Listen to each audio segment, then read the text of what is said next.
right, 90s Marvel Comics. We got our first Danny Ketch and Death Watch. Our first Blackout. Jim Lee cover, Newsstand. Love that one. But yeah, a lot of these have been kind of going up. Like, 90s stuff was 30 years ago. The very first glow-in-the-dark comic. And I remember when I started collecting, it was for Suicide. It was 30 years from when the first appearance of Spider-Man and X-Men happened, you know? So that's pretty wild to think about. And those prices of those 30-year-old books were, you know, those first Spider-Mans, expensive at the time. Second print variant, Jim Lee. Reintro, Johnny Blaze. Those books were nowhere near the prices they are now. You know, you can get like an X-Men 1 for $1,000 now. Good luck. Ooh, blanks. Those are great. I love these Zafino covers. That one especially. But yeah, it's just wild how time just flies by, and here are comics. Second print variant. How about the Guardians? First appearance of that team, and Taserface. He was using a different inker on each cover. Like there's George Perez, Steve Little, there's Liefeld, there's Jim Lee. Later on there's a McFarlane one, we don't have that. The first future Ghost Rider. Some minor first appearances. There's Jim Starlin doing inks there. First Talon, he's an Inhuman. First major victory, there he is on the cover. C2E2 exclusive. There's a Phantom exclusive. Dynamic Forces, and the last series was kind of a space western, and there's the full set if you want all 10 issues and the annual. Sleepwalker. Brett Belvins, I really like his art. I thought he was a great artist. Nice Spider-Man crossover, Infinity Gauntlet, and this is the second print J.C. Penney promo. This used to go for a lot of money, and the way to tell is it doesn't have that stuff on it, but inside it says second print. It's a tough one to find, but nobody cares about it right now. Darkhawk was super popular, and people still love them. They're always hunting down the last issues of the run, and there you go. Sinkiewicz. I don't know who that is, but that's an awesome cover. There you go. Deathlock. We used to sell quite a bit of Deathlock because, again, such a cool cover. Punisher crossover. Dennis Cowan doing a lot of the art. Doom. There's number 1, silvery thing. Quasar, McFarlane cover. There you go. And the first Venom outside of Amazing Spider-Man. But yeah, Quasar. We had like nothing, and so there you go. Pregnant Quasar, and you get some Greg Capullo art on here. You saw the McFarlane already. There's a Jim Lee cover in here, Mike Mignola. There he is. There's Mignola. There's Jim Lee.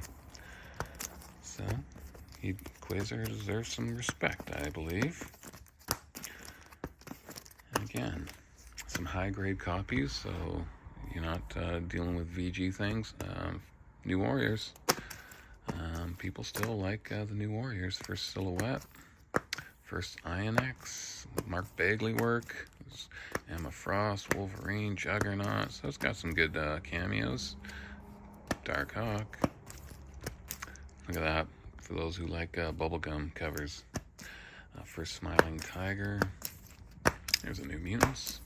And something that's not 90s. We just had this run sitting there, so I figured I'd throw it up. New Guardians. I do like Larf Fleas, and he's in here a bunch. Not a bunch, but enough. There we go, Larfleeze. Fun character.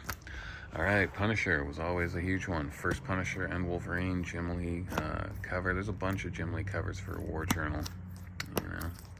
And people are always hunting those Jim Lee covers out. And it's been a while since we added some Punisher and War Journal, more Jim Lees. And of course, crossovers, all the popular characters showing up in everybody's titles, Ghost Riders and Darkhawks of the time. But generally, Punisher kind of stayed his own thing because he was running around killing criminals, and you don't want to have, there's a 1 in 25, Manucci. You don't want Spider-Man always showing up in the murder books. That's the origin of Punisher. And we got some cool Punisher magazines. Most of them high grade. And there's a really cool Jim Lee cover. There you go. Awesome. And number 16 was the last one with Joe Chiodo. How about a nice hardcover from '89, Zek? Oh, and there's a poster book. It does have a price sticker on the back, though, sadly. A couple of the more modern Punisher things. May as well get them out too, right? Franken Punisher, last issue. And some of those Clayton Crane War Machine ones. Last issue of that volume. Second print. Punisher's First Kill. Second print. Full set of Jason Aaron and how he got rid of the Punisher. Punisher is retired right now. No longer in use. The first time Punisher and Moon Knight crossover. His first ongoing series, number 1. But again, not a lot of crossovers here. Some stray X-Men villains.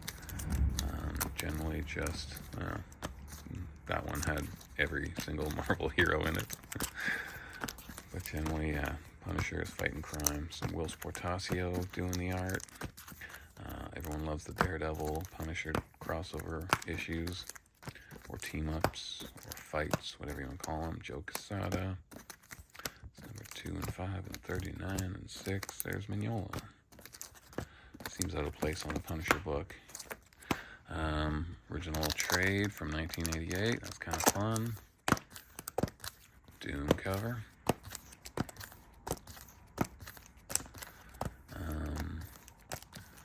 I have a stack of Cerebus that I think I'm going to work on today.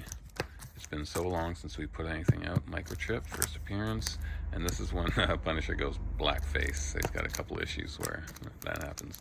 And Bernie Wright's and Jim Starlin miniseries. But yeah, I'm going to be working on some Cerebus, I think, and will people be dying for it? Who knows, probably not. Jim Lee covers on the Armories. Oh, sorry, camera work. Terrible, terrible, terrible. And there you go. 90's Marvel Day.